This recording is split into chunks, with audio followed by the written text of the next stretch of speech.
كالحسين. Assalamualaikum warahmatullahi wabarakatuh.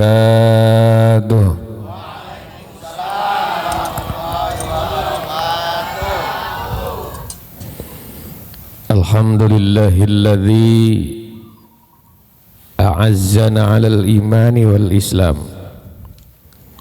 Wassalatu wassalamu ala sayyidina Muhammadin khairil anam wa ala alihi wa ashabihi wa tabi'in wa tabi'ihim bi ihsan ila yaumin la yanfa'u malun wala banun illa man atallaha biqalbin salim.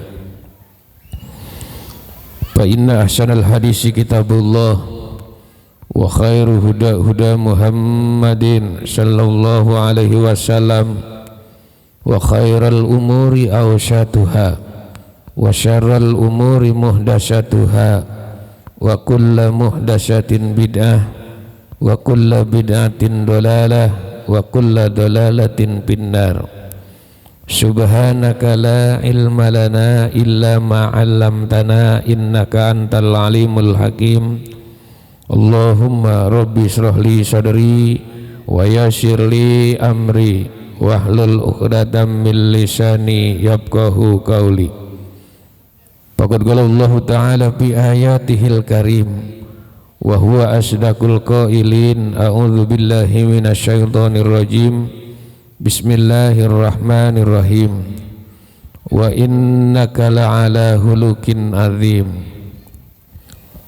Wa qala an-nabiy sallallahu alaihi wasallam, man ahya sunnati faqad ahabbani wa man ahabbani kana ma'i bil jannah. Hadratul mukarramin, para jamaah, wabil khusus guru kita semua yang sangat saya hormati, yang tidak bisa saya sebutkan satu persatu, namun tidak mengurangi rasa hormat dan takdim saya. Yang sangat saya hormati Ketua RT, Ketua RW berikut jajarannya, dan yang sangat saya hormati Bapak dan Ibu sekalian yang tidak bisa saya sebutkan satu persatu, namun tidak mengurangi rasa hormat dan takdim saya. Pertama dan yang paling utama, kita sama-sama memanjatkan puja puji syukur kehadirat Allah yang telah memberikan nikmat kepada kita semua, terutama nikmat iman, nikmat Islam, sehat walafiat, panjang umur. Alhamdulillah, dengan adanya nikmat tadi kita semua pada malam yang berkah ini dikumpulkan, bisa bersilaturahmi, bermuajah, bermuat tatap muka. Mudah-mudahan silaturahmi kita menjadikan wasilah kita dipanjangkan umur oleh Allah Subhanahu wa ta'ala, menjadikan wasilah kita dijembarkan rizki oleh Allah Subhanahu wa ta'ala. Salawat salam mudah-mudahan selalu tercurah kepada junjungan kita baginda Nabi besar Muhammad sallallahu alaihi wasallam. Salawat salam mudah-mudahan tercurah kepada keluarga Kangjeng Nabi, sahabat-sahabat Kangjeng Nabi, mudah-mudahan tercurah kepada kita semua sebagai umatnya yang selalu mengharapkan syafaat-syafaat Kangjeng Nabi. Kejembaran, kebahagiaan, kesuksesan, ridho Allah Subhanahu wa ta'ala mudah-mudahan ditibakan kepada semua masyarakat. Hidup kita di alam dunia mudah-mudahan mendapatkan pangkat, perkumpulan kita semua mudah-mudahan mendapatkan rahmat, pulang dari ini tempat mendapatkan ilmu yang bermanfaat, silaturahmi yang kita jaga mudah-mudahan menjadikan wasilah kita selamat dunia dan akhirat. Amin ya Allah ya Rabbal. Mudah-mudahan kita semua diberikan kesehatan oleh Allah Subhanahu wa ta'ala, sehat jasmani, sehat rohani. Badan kita mudah-mudahan dijadikan badan yang waras, penglihatan kita mudah-mudahan bisa jelas, pendengaran kita juga mudah-mudahan cekas, mudah-mudahan di rumah kita banyak beras, di kantong kita banyak duit kertas, mudah-mudahan hadirnya pada malam hari ini semua ikhlas, walaupun kita acara pengajian berakhir sampai jam 12. Biarin ngaji mah jangan lama-lama ya Bu ya. Yang penting pembahasannya akurat, singkat, padat, kita pulang bawa ilmu yang bermanfaat. Emang ada berkatnya. Kita pulang bawa berkat. Kira-kira kita semua datang ke sini, ke tempat ini ikhlas enggak? Ngerasa dipaksa apa enggak? Ngerasa kepaksa apa enggak? Memang harus begitu datangnya kita ke tempat tolab ilmu, ke tempat majelis ilmu. Jangan merasa kepaksa, jangan merasa dipaksa, tapi kita harus bisa memaksakan. Sebab Kangjeng Rasul berjanji, manin taqala liyata'allamal ilma ghufira lahu qabla ayyahtua. Barang siapa yang mau melangkahkan kedua belah kakinya menuju salah satu tempat tolab ilmu, maka sebelum kita melangkahkan kedua belah kaki kita, Allah telah mengampuni dosa-dosa kita.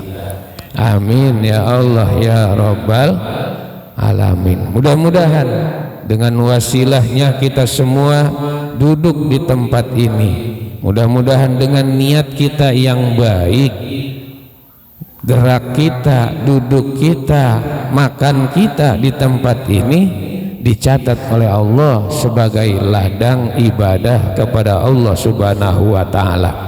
Mudah-mudahan kita semua dipanjangkan umur. Jangan dulu dicabut roh kita, sehingga dicabut roh kita dalam keadaan husnul khotimah, ada di dalam ketetapan lafaz la ilaha illallah. Mudah-mudahan kita semua menjadikan wasilah kita mendapat kemuliaan dari Allah, dimuliakan oleh para malaikat. Hidup dan mati kita mudah-mudahan selalu ada di dalam kebaikan. Amin ya Allah ya Rabbal alamin. Sebab Kanjeng Rasulullah mengatakan, man hafadha sab'a kalimatin fahuwa syarifun indallah. Siapa saja yang mau melaksanakan, mengamalkan 7 kalimat, orang ini akan mulia menurut pandangan Allah, wa indal malaikah, mulia menurut pandangan malaikat. Hidup dan mati kita pun ada di dalam kebaikan. Apa yang 7 kalimat yang harus kita laksanakan agar kita mendapatkan kemuliaan daripada Allah, dimuliakan oleh para malaikat, hidup dan mati kita ada dalam kebaikan? Pertama, ayyakula indabtidai kulli syai' bismillahirrahmanirrahim. Setiap kita mau melaksanakan suatu perkara, hendaklah kita membaca lafaz bismillahirrahmanirrahim. Mau makan baca bismillah, mau minum baca bismillah, selalu baca bismillah. Bahkan baca bismillah ada hukumnya yang wajib, yang sunnah, bahkan ada yang haram. Mana membaca bismillah yang wajib? Ketika kita membaca suratul Fatihah di dalam melaksanakan ibadah sholat, karena suratul Fatihah itu hukumnya wajib. Dan menurut madhab Imam Syafi'i, bismillah itu adalah merupakan ayat Fatihah, maka wajib kita baca bismillah di dalam membaca suratul Fatihah di dalam melaksanakan sholat ya. Ada yang haram. Mana? Ketika kita mau melaksanakan sesuatu perkara yang diharamkan oleh agama, maka membaca bismillahnya pun haram. Minum minuman keras, minum arak hukumnya haram. Ketika mau minum arak baca bismillah pun hukumnya Berzina hukumnya, ketika orang mau berzina baca bismillah hukumnya haram. Nah, mau baca bismillah, mau berzina baca bismillah haram. Nah, bahkan bismillah itu sangat luar biasa. Diceritakan di dalam salah satu kitab ada seorang perempuan yang solehah. Dia mempunyai suami yang munafik, dan si perempuan solehah tadi setiap suatu perkara apa saja dia selalu baca bismillah. Makan baca bismillah, mau pakai baju baca bismillah, selalu baca bismillah. Dan si suami munafik merasa ribet punya istri selalu bismillah. Akhirnya si suami yang munafik bikin cara. Dia ngomong sama istrinya, nih dompet saya kamu pegang, kamu taruh, simpan baik-baik, suatu saat nanti akan saya ambil. Diambillah oleh si istri solehah dengan ucapan lafaz bismillahirrahmanirrahim. Dibawalah, dibuka lemari dengan ucapan bismillah, ditaruhlah si dompet itu di dalam lemari dengan ucapan bismillah, ditutup, dikunci. Lalu berangkat lagi si istri solehah. Dan ternyata si suami yang munafik itu tanpa sepengetahuan si istri, dia ambil itu dompet dan dia bawa, dia buang ke dalam sumur. Dan Allah langsung memerintahkan kepada malaikat Jibril untuk mengambil itu dompet dan untuk menaruh ke tempat semula. Begitu dia datang lagi sama istrinya, mana dompet saya, mau saya ambil, ambil dompet saya. Diambillah oleh istrinya ke dalam lemari dengan ucapan bismillah. Dia membuka lemari, ternyata dompet ada di dalam lemari dan tidak basah, tidak apa. Dikasihlah oleh sama suaminya. Kaget suaminya, ini dompet tadi saya buang ke sumur kok masih ada. Dan disitulah suaminya langsung insaf, langsung taubat, dan dia pun selalu mengikuti istrinya. Apapun yang dia laksanakan yang menurut baik, menurut agama, dia selalu membaca lafaz bismillahirrahmanirrahim. Yang kedua, ayyakula ba'da pirogi kulli syai'. Alhamdulillah, setelah kita melaksanakan suatu perkara kita baca lafaz alhamdulillah. Mau makan baca bismillah, setelah makan alhamdulillah. Yang ketiga, apabila melaksanakan suatu perkara dosa, kepeleset lidah, ngomongin orang, selalu baca astagfirullahaladzim. Tiga. Yang keempat, apabila mau melaksanakan suatu perkara yang belum kita laksanakan, mengucapkan lafaz insyaallah. Nah, janji insyaallah saya datang, insyaallah saya bersilaturahmi, insyaallah saya akan ke rumah. Belum dilaksanakan, kita ucapkan lafaz insyaallah. Dan apabila kita menghadapi suatu perkara yang dimakruhkan oleh agama, kita mengucapkan lafaz la haula wala quwata illa billahil aliyil adim. Dan apabila kita mendapatkan musibah, selalu membaca lafaz inna lillahi wa inna ilaihi rojiun. Dan yang terakhir, siang dan malam mulut kita selalu basah dengan ucapan lafaz la ilaha illallah,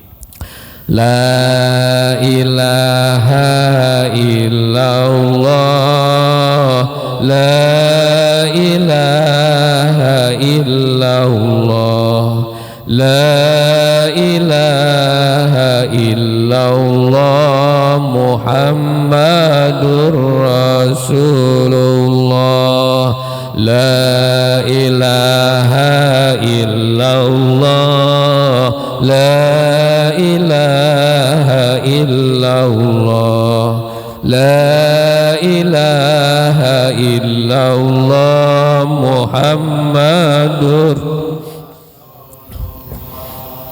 la mawjuda illallah, la mabuda illallah, la maksud illallah, la matluba illallah, la ilaha illallah, la ilaha illallah, la ilaha illallah, Muhammadur Rasulullah. Kita semua sepakat, semua fakta, data, kenyataan itu atas kehendak Allah Subhanahu wa Ta'ala. Maka bersyukur dan berbahagialah. Bahagia bisa dirasakan, bukan diciptakan.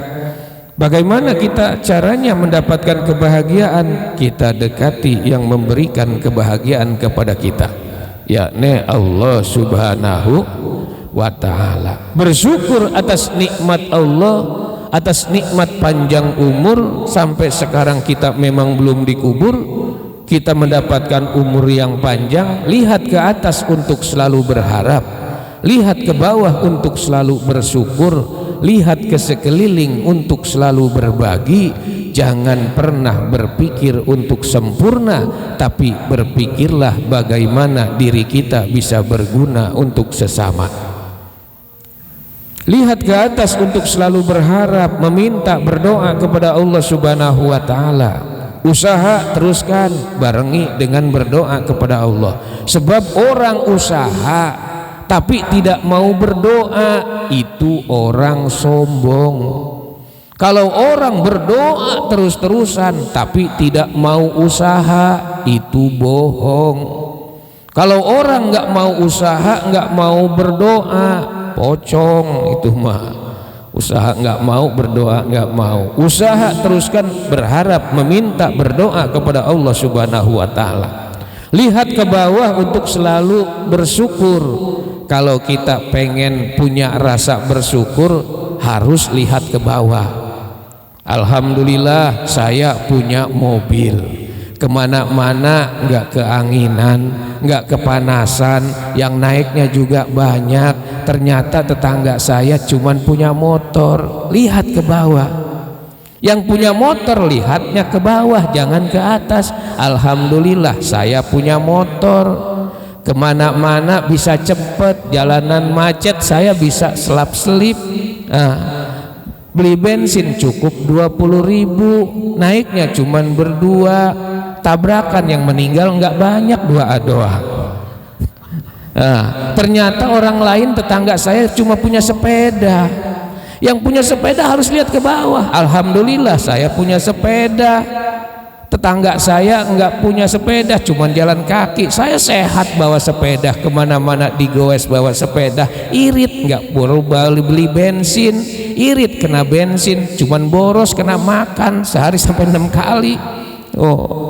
Teman saya, tetangga saya cuman jalan kaki. Yang jalan kaki harus lihat ke bawah. Alhamdulillah saya masih bisa jalan, masih enak, masih bisa olahraga, bisa jalan. Ternyata tetangga saya udah nggak bisa jalan, setruk.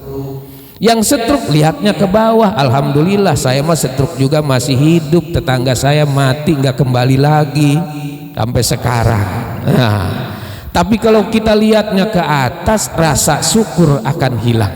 Yang punya motor akan lihat kepada yang punya mobil. Akhirnya kapan saya punya mobil? Yang punya mobil sudah punya mobil, pasti pengen 2. Sudah 2 pengen mobilnya yang bagus, pengen 3, pengen ganti lagi.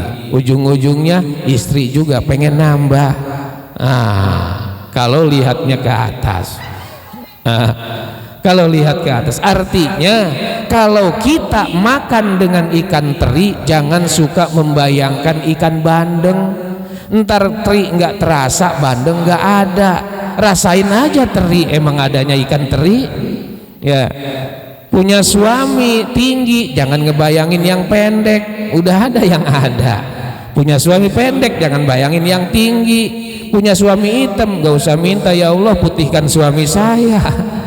Udah, artinya kita qanaah. Ya, cukup dengan yang ada, syukuri yang ada atas nikmat Allah. Sekarang kita dipanjangkan umur, kita bersyukur kepada Allah. Sekarang kita ada di atas tanah, kita tidak tahu, siapa tahu besok kita dipaksa ke bawah tanah mati. Nah, kita sekarang ada di alam dunia di sini, di rumah, di perumahan, di Taman Cikande. Boleh rumah kita beda-beda, ukurannya pun beda-beda, kaplingnya pun beda-beda, tapi suatu saat rumah kita akan sama. 1 kali 2 paling, namanya kuburan. Pakaian kita sekarang boleh warna-warni beda-beda, tapi suatu saat pakaian kita pun akan sama, warnanya putih, namanya kain.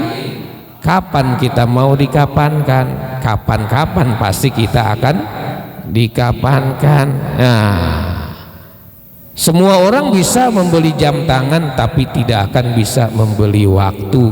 Nah, maka pesannya sederhana, kita bertobat sebelum ajal datang, karena ajal akan datang, tidak akan menunggu-nunggu pertobatan kita. Manusia ada yang dinamakan sinusibyan, umur masa kecil, dan masa kecil ini tidak ada urusan dengan ibadah, sebab diwajibkannya melaksanakan ibadah itu kepada siapa? Orang yang mukalaf. Orang mukalaf itu siapa? Baligin akilin, orang yang sudah balik dan berakalan. Walaupun badannya besar, larinya kenceng, minumnya banyak, makannya gembul, tapi kalau nggak ada akal, gila namanya, nggak wajib melaksanakan ibadah, nggak wajib melaksanakan sholat.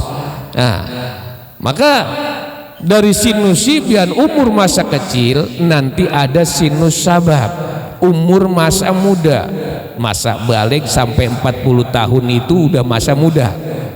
Nah, di masa muda nanti kita akan dipertanyakan oleh Allah Subhanahu wa taala apa yang dilaksanakan. Nanti ada lagi masa tua. Nah, di masa tua ini mulailah kita kurangi urusan-urusan dunia, perbanyak urusan-urusan akhirat. Kalau dulu masih masa muda, mungkin kita sholat ada yang ketinggalan, usahakan sudah tua kita tinggalkan urusan-urusan dunia, jangan terlalu banyak, kita kembali ke urusan akhirat. Mungkin dulu kita tidak pernah melaksanakan sholat tahajud, sekarang sudah tua, ngapain lagi, udah kita melaksanakan tahajud. Mungkin yang tua sudah merasakan masa muda, tapi yang muda belum tentu bisa merasakan masa tua. Siapa yang menjamin hidup kita akan sampai tua? Nah, maka di masa tua perbanyak, apalagi di bulan Rabiul Awal ini, perbanyak kita membaca sholawat kepada Rasulullah Shallallahu Alaihi Wasallam. Sebab ingin berkah di dalam kehidupan dunia dan akhirat, perbanyaklah membaca sholawat kepada Nabi Muhammad Shallallahu Alaihi Wasallam. Bahkan orang yang mau membaca sholawat kepada Nabi Muhammad, kepada Rasulullah 100 kali sehari, maka 100 kebutuhan akan dikabul oleh Allah Subhanahu wa taala. 30 urusan dunia, 70 urusan akhirat. Nah, bahkan orang yang mau membaca sholawat kepada Rasul, yang rajin membaca sholawat kepada Nabi, orang itu akan di-backing, akan didampingi oleh 4 malaikat, Jibril, Mikail, Israfil, Ijrail. Kata malaikat Jibril, wahai Muhammad, apabila ada umatmu yang rajin membaca sholawat, maka ketika di akhirat nanti nyebrang jembatan Shiratal Mustaqim, yang mana jembatan Shiratal Mustaqim itu panjangnya ukuran lelakon 3000 tahun perjalanan. Itu panjangnya jembatan Shiratal Mustaqim. Dan kecilnya lebih kecil daripada rambut dibelah 7, tajamnya lebih tajam daripada pedang, di bawahnya adalah api neraka. Siapa yang bisa mampu menyeberangi jembatan Shiratal Mustaqim? Tapi kalau ada umatmu yang rajin membaca sholawat kepada Nabi, maka ketika mau menyeberang jembatan Shiratal Mustaqim, saya yang menggendongnya, kata malaikat Jibril. Itu buat orang yang rajin membaca sholawat. Kata malaikat Mikail, wahai Muhammad, kalau ada umatmu yang selalu membaca sholawat, maka ketika nanti di yaumil mahsyar, panas sudah kepanasan, capek sudah pasti kecapean, haus sudah pasti kehausan, lapar sudah pasti kelaparan, semua manusia akan mencari syafaat. Tapi orang yang rajin membaca salawat kepada Nabi, saya akan datang membawakan air telaganya Rasulullah Sallallahu Alaihi Wasallam, akan saya kasih minum. Ketika orang sudah minum telaga kausarnya Rasulullah, tidak akan menemukan haus, lapar, capek, panas, itu tidak ada. Itu untuk orang yang rajin membaca salawat kepada Rasulullah Sallallahu Alaihi Wasallam. Jibril, Mikail, Israfil. Kata malaikat Israfil, wahai Muhammad, apabila ada umatmu yang rajin membaca salawat, ketika orang itu meninggal dunia, tidak terburu untuk bertobat, dan dia meninggal membawa dosa yang sangat banyak, maka saya akan sujud meminta pengampunan kepada Allah untuk diampuni dosanya, dan saya tidak akan mengangkat dari sujud saya sebelum Allah mengampuni dosanya. Itu pun untuk orang yang rajin membaca sholawat. Kata malaikat Israil, wahai Muhammad, apabila ada umatmu yang rajin membaca sholawat, ketika meninggal matinya, saya cabut rohnya dengan pelan-pelan seperti saya mencabut rohnya para nabi. Maka dicabut roh dengan enak, dengan selamat. Ini pun untuk orang yang rajin membaca sholawat. Mudah-mudahan kita bisa melaksanakan, bisa memperbanyak membaca sholawat kepada Rasulullah Sallallahu Alaihi Wasallam. Sholawat apa saja sholawat, ya. Salatullah salamullah ala toha Rasulillah. Salatullah salamullah ala yasin habibillah. Salatullah salamullah ala toha Rasulillah. Salatullah salamullah ala yasin habibillah.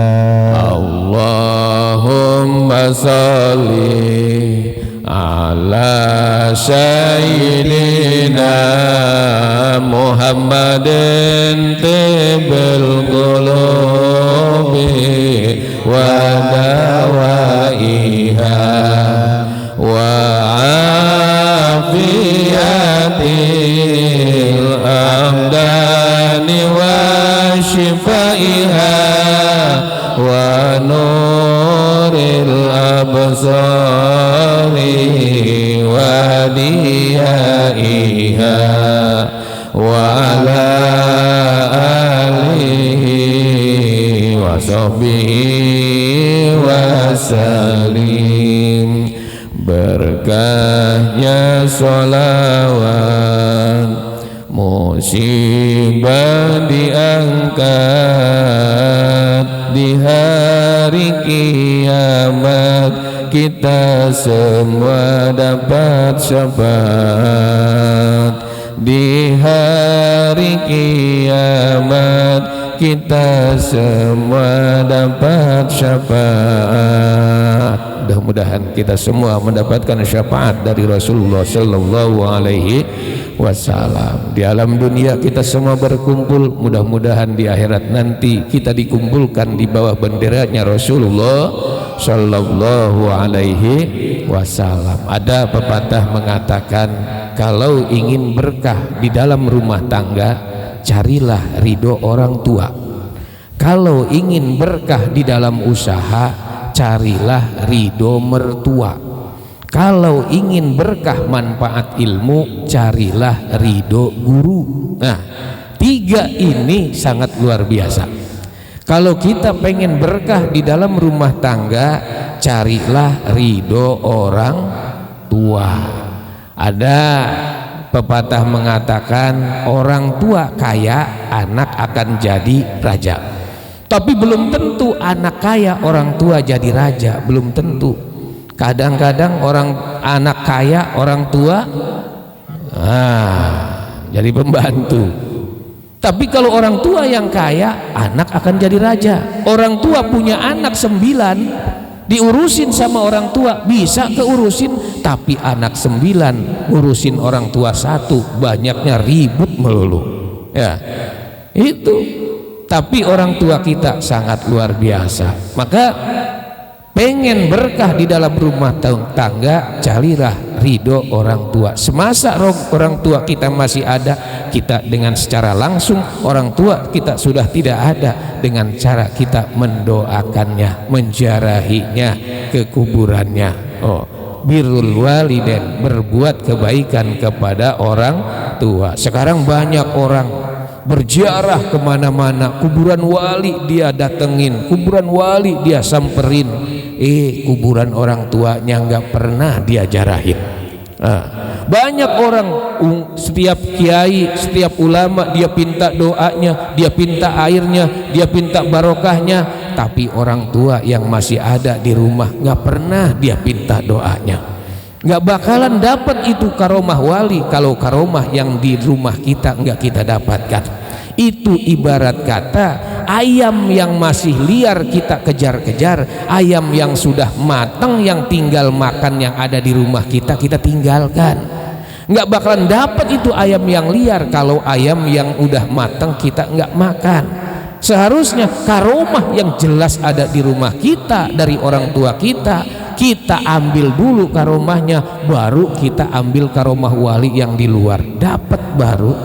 Tapi kalau kita tidak mau mendapatkan karomah yang ada di orang tua kita, karomah di luar pun tidak akan kita dapatkan. Maka sangat luar biasa. Nah, banyak orang tuanya sakit sampai nggak tahu, malah dia tahu dari Pak RT. Kata Pak RT, emang kamu nggak mau nengok emak kamu? Emak saya kenapa? Sakit udah 2 minggu di rumah aja. Yang bener, iya. Oh ya udah saya mau nengok. Datang, assalamualaikum, waalaikumsalam. Mak, emang emak sakit? Kata Pak RT, emak sakit udah 2 minggu. Katanya mah udah nggak bisa jalan. Ya kata emaknya, ya kelihatannya saya jalan apa tiduran. Nah, saya nggak bawa apa-apa ke sini. Dengar dari Pak RT langsung lari. Emang apa yang mak rasakan? Saya udah nggak punya rasa apa-apa. Takut corona mak. Atau saya gimana ngerasainnya? Orang kamu datang ke sini nggak bawa jeruk, nggak bawa salak, nggak bawa apa? Berarti mak kita pengen, kita kasih tuh, kita beliin jeruk, kita kupasin jeruknya, kita belahin sebelah, kita kasih makan mak kita yang sakit. Kita kasih makan. Ketika kita ngasih makan mak kita bayangin berapa kali suap emak kita ketika kita masih kecil, emak kita makan suapnya nggak jadi ditaruh lagi karena anaknya nangis. Berapa kali emak kita mau makan suapnya begitu mau masuk ke dalam mulut anak berak ditaruh lagi makanannya, nyebokin anak dulu sampai emak kita lupa, habis nyebokin nggak cuci tangan makan lagi, koneng-koneng masuk. Berapa kali. Itulah sangat luar biasa orang tua kita. Yang kedua, apabila ingin berkah di dalam usaha, carilah ridho mertua. Jangan dimusuhi mertua. Itu sama orang tua kita. Wah, orang mertua saya pelit. Nggak ada yang pelit. Orang yang paling baik itu adalah mertua. Anak yang dia urusin dari kecil sampai besar, udah besar kita kawin, kita ambil bawa. Apakah itu pelit? Enggak. Orang tua kita, mertua kita itu kalau pengen berkah usaha itu ambillah ridho orang tua. Pantas kita usaha nggak mau naik-naik, ngojek betus ban melulu, jualan pulsa salah kirim melulu, ngawarung salah ngembalian mulu, bangkrut lagi aja. Ternyata mertua dimusuhin. Yang ketiga, ingin berkah di dalam ilmu, manfaat ilmu, carilah ridho guru. Carilah ridho guru. Banyak orang pulang dari pesantren ilmunya banyak, ketika dia di masyarakat ternyata ilmunya nggak bermanfaat, ternyata dia tidak dipakai di masyarakat. Ketika kita ambil air wudhu di kerannya mampet, jangan dipantek kerannya, kita cari dari pelaronnya di mana yang bikin mampet ini, kita cari apa yang membuat mampet dari keran ini, airnya nggak keluar. Ketika kita pulang dari pesantren bawa ilmu yang banyak, ketika kita di masyarakat nggak bermanfaat ilmu kita, jangan nyalahin ilmu, kita cari di mana ini yang membuat sampai ilmu kita nggak bermanfaat. Jangan-jangan ada yang menghalangi antara ridho guru dengan kita. Tuh, antara ridho guru dengan kita. Saya punya guru, ya, mungkin semua juga tahu yang di Kebun Jeruk itu adalah Bapak Kiai Haji Nabi. Dia punya prinsip dakwah itu merangkul bukan memukul, dakwah itu mengilhami bukan menghakimi, dakwah itu memberikan solusi bukan mencarikan sensasi. Ketika Pak Kiai Haji Nabi itu yang di sini Kebun Jeruk, dia tuh muridnya banyak. Nah, muridnya banyak, tapi dia itu selalu kalau nyuruh orang itu selalu bilhal bukan bilmakol, padahal telunjuknya masih kuat, ucapannya masih dituruti sama santri-santrinya. Tapi ketika dia mau nyuruh santrinya ngebersihin got, mau nyuruh santrinya, tidak dengan secara ucapan, dia turun langsung ke got, turun, dia yang ngebersihin langsung di got. Ketika dia ngebersihin got, santrinya ngelihat, Pak Kiai lagi bersihin got, semua pada turun, santrinya sudah turun, santri sudah turun semua, Pak Kiai naik. Kata Pak Kiai, terusin, saya mau cuci tangan. Diterusin sama santrinya. Ini ilmu yang sangat luar biasa. Ada di kita pemimpin yang kayak begitu? Pak RT hebat. Walaupun ada pasti ditonton sama warganya, nggak dibantuin. Hebat RT kita, dibantuin mah enggak. Tapi Pak Kiai sangat luar biasa. Ada yang lebih luar biasa lagi ketika saya diajak jalan naik mobil ke Kampung Cendelekan. Naik mobil karena Pak Kiai itu kampungnya di Cendelekan. Ketika naik mobil ke Cendelekan, di perjalanan di pos ronda ada orang yang sedang main judi, main kartu. Kata Pak Kiai, mobilnya pelan-pelan mobil. Lihat itu yang main ada berapa? Dilihat, dihitung, ada 5 Pak Kiai. Oh 5, ya udah kita lewat aja pelan.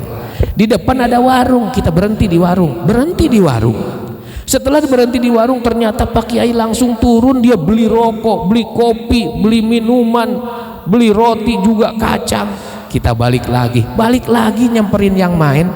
Setelah datang ke pos ronda lah orang yang lagi judi, Pak Kiai turun, nih rokoknya, ini kopinya, ini rotinya, ini kacangnya, terusin, saya mau ke sini. Itu orang yang main malu sangat luar biasa kedatangan Kiai, malu, malahan dia pada berhenti. Kata Pak Kiai, kita terusin jalan, nanti pulangnya kita tengok lagi. Ya udah, begitu pulangnya ditengok lagi, itu yang main nggak ada, semua nggak ada, karena kedatangan Kiai malu semua nggak ada. Kata saya, ini yang sangat luar biasa. Itu yang main nggak ada. Besoknya kita tengok lagi, ternyata nggak ada lagi. Saya pikir ini ilmu nih, harus saya ikutin. Ternyata saya ikutin di tempat saya di kampung sono belakang, Pak. Ada orang yang main di belakang, saya samperin. Oh, saya hitung ada 4 orang. Saya langsung beli rokok. Saya kasih nih rokok. Ya, terusin. Saya balik lagi. Kata saya tengok lagi nih. Ditengok lagi ke situ. Begitu dilihat, ada 8 tambah banyak. Wah, kok tambah banyak? Bahkan ada yang nyeletuk ngomong kayak gini, Pak Ustadz bawa rokok lagi enggak? Sial. Wah, ternyata ilmu pengamalan yang dimiliki oleh guru kita yang sangat luar biasa, yang belum bisa kita ikutin. Itu yang sangat luar biasa, yang seperti itu, yang belum sampai sekarang kita ikutin. Coba jajal kita ikutin saya seperti itu, malah merasa didukung. Malah merasa didukung. Maka itulah pengamalan yang sangat luar biasa yang dimiliki oleh guru-guru kita. Allahumma gfirlah. Maka mudah-mudahan anak-anak kita dijadikan anak yang soleh dan soleha. Pengen kita punya anak soleh? Pengen. Semua orang pasti pengen punya anak yang soleh. Jangankan anak yang soleh, anak salah pun selalu kita bela, apalagi anak kita anak yang soleh. Para ulama menganjurkan apabila kita pengen anak soleh, harus dimulai dari orang tuanya, harus dimulai dari ibu dan bapaknya. Ketika kita mau berhubungan badan dengan istri kita karena kita pengen anak soleh, yang pertama kita harus ambil air wudhu dulu. Kira-kira kita suka ambil wudhu nggak? Nah, kalau mau berhubungan badan sama istri, kitanya harus ambil air wudhu dulu, karena kita pengen anak soleh. Setelah ambil air wudhu, apa bisa langsung? Jangan dulu, tapi minimal kita sholat 2 rakaat, sholat hajat. Setelah kita sholat 2 rakaat, apa kita bisa langsung? Jangan dulu, tapi kita doa dulu. Apa doanya? Rabbana hablana min azwajina wa dzurriyyatina qurrata a'yuni waj'alna lil muttaqina imama. Itu kalau pengen anak soleh. Sudah baca doa, apakah bisa langsung? Jangan dulu, karena kita pengen anak kita ganteng, kasep. Berarti baca surat Yusuf dulu 7 balik. Belum juga dilakonin, udah pagi ya. Ikutin nggak nih? Saya kan pengen anaknya, kalau perempuan pengen anak yang cantik. Berarti setelah baca surat Yusuf, baca surat Maryam 7 balik.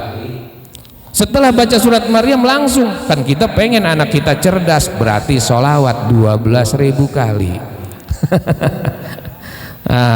Karena kita pengen anak soleh. Yang ngomong gitu enggak sama, saya juga enggak. Karena susahnya pengen punya anak yang soleh. Bahkan dari seminggu itu ada 7 hari. Dari 7 hari 7 malam itu enggak baik semua. Kalau orang berhubungan badan di malam Senin, ketika air maninya dikersakan menjadi anak oleh Allah, maka yakunul waladu fakiran au miskinan lakin ridho bi qadaillahi ta'ala, akan mewariskan anaknya fakir ataupun miskin, akan tetapi ridho dengan qadarnya Allah. Bagus nggak malam Senin? Bagus. Biar kita fakir, biar kita miskin, tapi kita ridho dengan qadarnya Allah subhanahu wa ta'ala. Berarti malam Senin bagus. Setelah malam Senin kalau kita berhubungan badannya di malam Selasa, ketika air maniknya itu dikersakan menjadi anak oleh Allah, yakunul waladu barran lil walidain, akan menjadi anak-anaknya yang selalu berbuat kebaikan kepada kedua orang tua. Bagus apa jelek malam Selasa? Bagus. 2 bagus. Habis malam Selasa, malam Rabu. Apabila di malam Rabu berhubungan badan dengan suami istri, ketika anaknya dikersakan menjadi air maninya kersakan menjadi anak, yakunul waladu kasirol ilmi wa kasirol syukri wa kasirol akli, anaknya akan banyak ilmu, banyak syukur, banyak akalnya. Bagus apa jelek malam Rabu? Bagus terus. Habis malam Rabu, malam yakunul waladu muhlison fi qalbihi, apabila malam Kamis ketika air maninya dikersakan menjadi anak, akan menjadi anaknya selalu ikhlas hatinya. Bagus apa jelek malam Kamis? Waduh, bagus semua. Malam Jumat, apabila di malam Jumat berhubungan badan antara suami dan istri, ketika anaknya dikersakan menjadi air maninya dikersakan menjadi anak oleh Allah, yakunul waladu hafidan lil kitabil aziz, akan mewariskan anaknya mau menghafal Quran, mau duduk di pengajian, mau selalu ngaji. Bagus apa jelek malam Jumat? Bagus malam Jumat. Berarti Senin bagus, Selasa bagus, Rabu Kamis bagus, Jumat bagus. Malam Sabtu, kalau malam Sabtu majnunan akan mewariskan anaknya selalu gila dengan urusan dunia. Bagus apa jelek malam Sabtu? Libur dulu malam Sabtu. Kalau malam Minggu syarikon lil milkil goer, akan mewariskan anak-anaknya berani mengambil hak-hak orang lain. Bagus apa jelek malam Minggu? Jelek. Berarti Sabtu sama Minggu libur dulu. Waduh, suami saya pulangnya cuman Sabtu Minggu. Ini keterangan bukan ada di dalam Quran, bukan ada di dalam hadis, tapi keterangan hasil muraqabah ulama. Mau dipakai silakan, nggak dipakai apa-apa. Kalau nggak mau terus malam minggu kalau mau dipakai silakan, karena kita pengen anak yang soleh, anak yang solehah. Mudah-mudahan anak kita dijadikan anak yang soleh dan solehah, amin ya Allah ya Rabbal alamin. Yang berbuat baik kepada kedua orang tua, yang selalu berbakti kepada kedua orang tua, berbakti mentaati ajaran-ajaran Allah, ajaran-ajaran Rasulullah sallallahu alaihi wasallam. Astagfirullah Rabbal baraya, astagfirullah minal khotoya, astagfirullah Rabbal baraya, astagfirullah minal khotoya. Rabbi jidnihim ilman nafi'an wa bidnihim amalan salihan wa wabin rizqan wasi'an wa tubalaya taubatan nasuha. Astagfirullah Rabbal baraya, astagfirullah minal khotoya. Hidup di dunia yakin tidak lama, kita semua ketemu ajalnya. Segera sedia ajal menjemputnya, siksa kuburnya yakin adanya.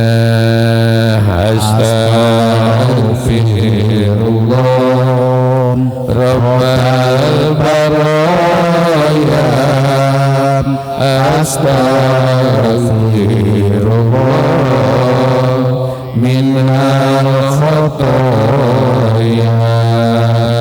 Duh ibu bapak, saya berdosa, maafkan saya orang yang berdosa. Kalau tidak dimaafkan, saya berdosa, siksa kuburnya yakin adanya. Astagfirullah Rabbal baraya, astagfirullah minal khotoya. Dari saya cukup sekian, kurang lebihnya mohon dibukakan pintu maaf yang seluas-luasnya. Mudah-mudahan duduk kita, gerak kita, semua hadir kita di sini disenter oleh CCTV-nya Allah Subhanahu wa taala. Sebab Allah punya CCTV beda dengan CCTV manusia. CCTV manusia boleh bermerekkan Nokia, Ericsson dan sebagainya, tapi CCTV Allah mereknya wakafa billahi syahida. CCTV manusia mungkin bisa terekam hanya dohirnya saja, tapi CCTV Allah akan terekam sekaligus batinnya. Nah, nanti dibukanya di akhirat. Ketika kita pulang ke akhirat, CCTV Allah akan dibuka. Ini CCTV kamu waktu malam minggu kamu ada di pengajian. Dibuka CCTV. Begitu dibuka, kita semua bisa melihat. Oh iya, ternyata ada, kelihatan semua. Ada orang yang sudah ngebulak-balik kakinya dihitung sampai 17 kali. Ada orang yang sedikit bicara banyak bekerja, diem nggak ngomong nggak apa nggak ketawa, tapi banyak bekerja, kue habis semua. Ada nanti CCTV dari batinnya dilihat, nih batinnya, dibuka batinnya, ada di dalam hatinya yang ngomong, ini Ustadz bego udah malam masih ngoceh aja, bukannya berhenti, di hatinya ada yang ngomong gitu, makanya saya berhenti. Hadanallahu wa iyyakum ajmain. Assalamualaikum warahmatullahi wabarakatuh.